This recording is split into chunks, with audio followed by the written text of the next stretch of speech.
Hello everyone, welcome to I exam B. So my name is Kailash Tiwari. दोस्तों बहुत स्वागत है आई एग्जाम बी के इस प्लेटफॉर्म में to make your preparation ultimately 50% faster. और आज अपनी इस वीडियो में हम डिस्कस करने वाले हैं आरआरबी का जो नोटिफिकेशन आया है उसके बारे में, और क्यों हर एक एग्रीकल्चर ग्रेजुएट को इस फॉर्म को फिल करना चाहिए। अब आप कहेंगे सर कैसे फिल करेंगे आरआरबी एएफओ के लिए? तो जो रिक्वायरमेंट है, एलिजिबिलिटी है, वो बीएससी एग्रीकल्चर प्लस 2 ईयर का एक्सपीरियंस। हमारे पास तो एक्सपीरियंस नहीं है, अब हम कैसे करें? बात तो सही है। सो दोस्तों, केवल यहाँ पे पूरे नोटिफिकेशन में सिर्फ आरआरबी एएफओ नहीं आया है, स्केल 1 की भी बहुत वैकेंसीज आई है और ये आपके लिए ही है। अब आप कहेंगे ऐसा तो नहीं है, तो मैं आपको बताता हूँ। सबसे पहले आप समझिए कि होता क्या है। आपने ग्रेजुएशन करके आप निकले हैं।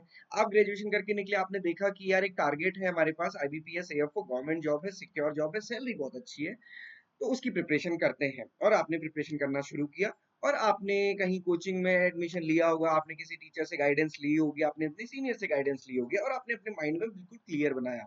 अब देखो होता क्या है यहाँ पे, बहुत सारे कोचिंग्स आपको कहेंगे कि सिर्फ ये आईबीपीएस एएफओ की प्रिपरेशन करो, ना इधर देखो ना उधर देखो, जो कि बिल्कुल गलत अप्रोच है। मैं आपको एक चीज बताऊं, आप कह सकते हैं कि सर हमने टारगेट लिया है कि आईबीपीएस एएफओ और उसके अलावा मुझे कुछ नहीं दिख रहा है।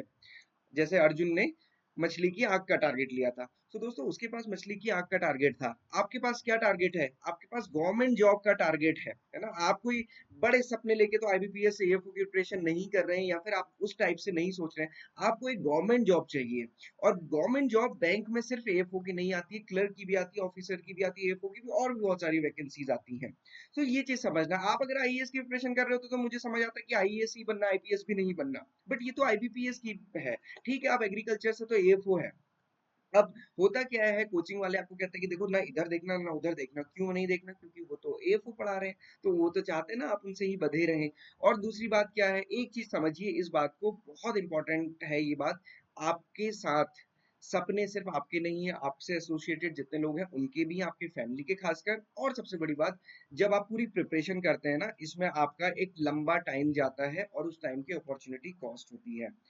मैक्सिमम कोचिंग्स क्या चाहती हैं कि आप सिर्फ आईपीएस एएफओ की प्रिपरेशन करो। आपका सिलेक्शन हुआ तो बहुत अच्छा रिजल्ट है, आपका सिलेक्शन नहीं हुआ तो अगेन आप उनके पास दोबारा चले जाएंगे, क्योंकि आपको वहां की आदत हो चुकी है ना। तो क्या होता है कि उनका तो बिजनेस चल गया, बट अल्टीमेटली नुकसान किसका हुआ? आपका। तो इसलिए मैं हमेशा कहता हूँ कि एक सही गाइडेंस की जरूरत है।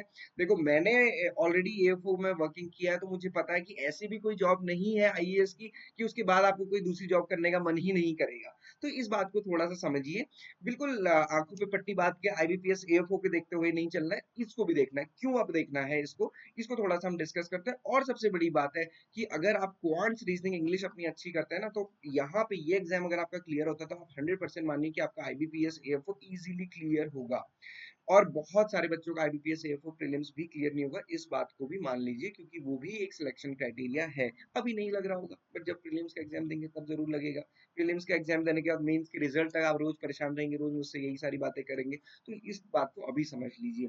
अब आते हैं कि हर ग्रेजुएट को क्यों फिल करना चाहिए। तो मैंने एक चीज तो आपको बता दी है कि आईबीपीएस एएफओ की जो नाम की पट्टी बात के हम चल रहे हैं, उसके चक्कर में हम दूसरे एग्जाम नहीं देखते हैं, बट आरआरबी का एग्जाम नोटिफिकेशन या एग्जाम आपके लिए ही है। एक और छोटा सा एग्जांपल बताऊं, लर्निंग आप कहाँ से ले सकते हैं? आपने बीएससी पहले नीट की या फिर पीएमटी की प्रिपरेशन की होगी, तब भी आपने अपना 1 या 2 साल दिया था ये सोच के कि हम एमबीबीएस बनेंगे या फिर डॉक्टर बनेंगे। तब भी जब आप प्रिपरेशन करना शुरू कर रहे थे बिल्कुल आश्वस्त थे, उस समय तो नहीं सोचा था ना कि नहीं बनेंगे, तो नहीं बने ना, बट यहाँ आ गए। अब अभी भी आप वही गलती कर रहे हैं। आप आईबीपीएस एएफओ की ऐसी प्रिपरेशन सोच के कर रहे हैं कि हम वही बनेंगे, ऐसा तो है ही नहीं कि नहीं बनेंगे। तो यहाँ पे ये चीज समझिए, वहां पे ऑप्शन नहीं था बट यहाँ पे ऑप्शन है, तो यहाँ पे ऑप्शंस लेके साथ में चलिए, सारे एग्जाम्स को निकालिए, कॉन्फिडेंस बिल्ड होगा। ठीक है, एएफओ में जाना है, एएफओ ही ज्वाइन करना, बट चीजें सक्सेस सारी में होनी चाहिए। अब आप कहेंगे सर हमारे लिए ये कैसे है, ये तो बताओ। तो दोस्तों यहाँ पे देखो, आई ऑफिसर स्केल 1 असिस्टेंट मैनेजर, जिसमें केवल ग्रेजुएशन चाहिए, कोई एक्सपीरियंस की रिक्वायरमेंट नहीं है। यहाँ पे एलिजिबिलिटी देखिए, bachelor degree in any discipline from a recognised university और इट्स इक्विवेलेंट। अब देखिए, preference will be given to the candidates having degree in agriculture, horticulture, forestry. तो इससे ज्यादा और क्या चाहिए?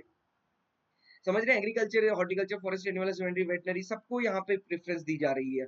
तो यहाँ पे एलिजिबिलिटी की कट ऑफ डेट क्या है? 27 जून 2024। इस डेट तक आपके पास आपकी रिक्वायरमेंट मतलब जो एलिजिबिलिटी है, डिग्री है, वो होनी चाहिए। अब इस बात को समझ लीजिए अच्छे से कि ये जॉब आपके लिए ही है। एग्जामिनेशन पैटर्न देखिए, क्वांट्स, रीजनिंग, इंग्लिश पढ़िए, डेफिनेटली कंपटीशन होगा। अब जब कंपटीशन पे उतर ही गए हैं तो फिर डरना किस बात का है? वो कहते हैं ना, ओखल में जब सर दे ही दिया तो फिर मूसल से क्या डरना। तो जब कंपटीशन में आ गए हैं तो क्यों सिर्फ एएफओ के कंपटीशन, इसको भी दीजिए और जरूर दीजिए इस बात को। और अगर आपसे कोई टीचर कहता है कि नहीं इधर उधर नहीं देखना, तो मैं आपको बता रहा हूँ वो टीचर आपको गुमराह कर रहा है। ऑफिसर स्केल 1 जरूर दीजिए। इसमें आप जीए भी पढ़ेंगे, बहुत सारी चीजें पढ़ेंगे और इजीली बैंकिंग टाइप की प्रिपरेशन हो सकती है। ओके, किसी को कोई डाउट होगा तो आप मुझसे कनेक्ट भी कर सकते हो। अब देखिए वैकेंसीज, ऐसे ऑफिस असिस्टेंट की 5585 है, इसको आप छोड़ दीजिए। ऑफिसर स्केल 1 की 3497 वैकेंसीज है। एग्रीकल्चर ऑफिसर की 70 है, बट यहाँ पे ग्रेजुएशन प्लस 2 ईयर का एक्सपीरियंस चाहिए, तो इसलिए ये थोड़ा सा डिफरेंट हो जाता है। अब इस बात को समझिए और अपनी प्रिपरेशन शुरू कीजिए इस चीज के लिए। और जिस दिन 2 साल का एक्सपीरियंस हो जाएगा उस दिन एएफओ की प्रिपरेशन कीजिए। इसीलिए मैं कहता हूँ कि कभी भी बीएससी एजी करने के बाद या तो पोस्ट ग्रेजुएशन करो या तो जॉब एक्सपीरियंस लो। कोचिंग वोचिंग करने की कोई जरूरत नहीं है, वो भी आईपीएस एएफओ की। अगर आपको आईएएस की प्रिपरेशन करनी है तो आप करो। ये सारी कोचिंग तो ऑनलाइन हो जाती है। हर एक प्लेटफॉर्म ऑनलाइन कोचिंग प्रोवाइड करना, आपको जहां से भी करनी है उस प्लेटफॉर्म से आप ऑनलाइन प्रिपरेशन कर सकते हैं अपनी जॉब के साथ या पोस्ट ग्रेजुएशन के साथ। तो ये चीज थोड़ा सा ध्यान रखने की जरूरत है। ओके, अब अगर हम देखें स्केल 2 में एग्रीकल्चर ऑफिसर की वैकेंसीज कहाँ कहाँ आई है? बंगिया ग्रामीण विकास बैंक ना, वेस्ट बंगाल में। आर्यवर्त बैंक में आई है, साथ साथ पंजाब ग्रामीण बैंक में आई है, छत्तीसगढ़ बैंक में आई है, एंड सर्वे हरियाणा ग्रामीण बैंक में, उत्तराखंड ग्रामीण बैंक में। तो ये वैकेंसीज है, टोटल 70 वैकेंसीज है। ये तो है ऑफिसर स्केल 2 एग्रीकल्चर की, बट अभी मैंने असिस्टेंट की आपको बताई 3500 समथिंग है। अब यहाँ पे इंपॉर्टेंट डेट्स आपको पता है। देखिए प्रिलिमिनरी एग्जामिनेशन अगर हम यहाँ पे बोले स्केल 1 का, वो अगस्त में होने वाला है। तो आपको ये भी पता चल जाएगा कि आपकी प्रिपरेशन प्रीलिम्स की कैसी चल रही है। और साथ ही साथ अगर आप स्केल 2 के लिए मेंस के लिए एलिजिबल है, मतलब एएफओ के लिए एलिजिबल है, तो एग्जामिनेशन 29 सितंबर में होना है। बाकी ये सारी डेट्स है और आप देख लीजिए आपको फिल करना है कि नहीं करना है। किसी को लगता है कि सर आप ठीक बोल रहे हैं या फिर कोई भी, बट मेरा ये डाउट है, तो आप मुझे कनेक्ट कर सकते हैं। मैं रोज, मैंने आपको बताया कि मैं रोज 3-4 बच्चों से बात करता ही करता हूँ टेलीग्राम के थ्रू या वैसे भी गाइडेंस पर्पस के लिए, क्योंकि एक सही गाइडेंस आपको आगे ले जा सकती है। क्योंकि पढ़ाई तो आप कर ही लेंगे ना, पढ़ाई एग्रीकल्चर तो आपने पहले भी पढ़ा है, वो अभी भी पढ़ लेंगे, कोई नई चीज नहीं है। बट अगर सही गाइडेंस होगी आप बहुत आगे पहुंच जाएंगे।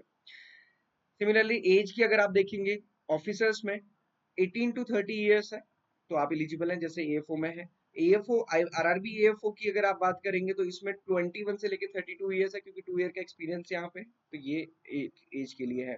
कौन कौन एलिजिबल है आरआरबी एएफओ के लिए? एग्रीकल्चर में degree, horticulture, animal husbandry, forestry, veterinary, agriculture engineering, pisciculture 50% और 2 ईयर का एक्सपीरियंस। तो ये एजुकेशन क्वालिफिकेशन है। सैलरी डबल है किससे? आईबीपीएस एएफओ से। और मैं अभी आपको बता दूं कि ये आरआरबी की जो सैलरी है ये 11th बाइपार्टाइट सेटलमेंट के अकॉर्डिंग है।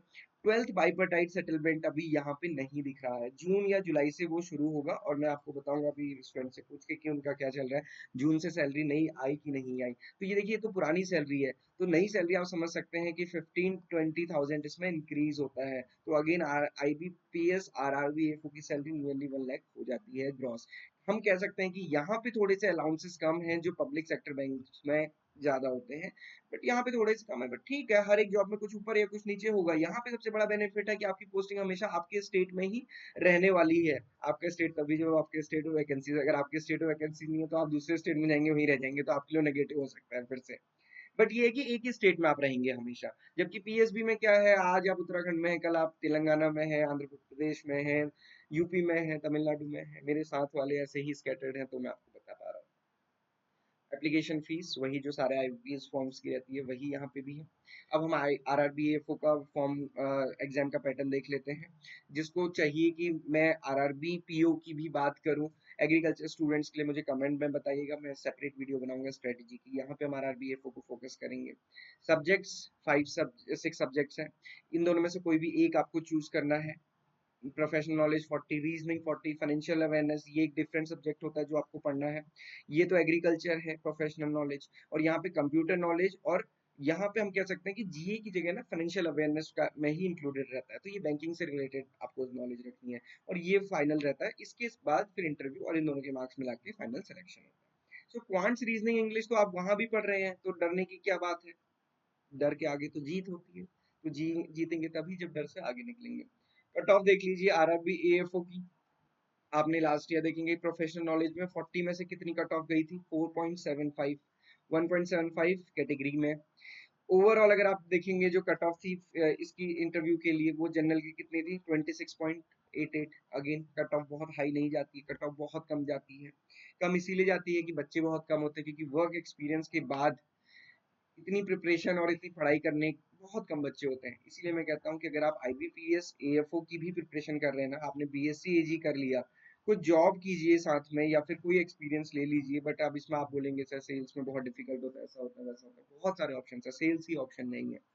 तो आप आईबीपीएस एएफओ की भी प्रिपरेशन कर सकते हैं साथ ही साथ, और स्किल 2 की भी प्रिपरेशन कर सकते हैं। दोनों में से जो निकल जाए। और बहुत सारे बच्चों के साथ ऐसा हुआ कि आईबीपीएस एएफओ नहीं निकला, बट ये निकला है।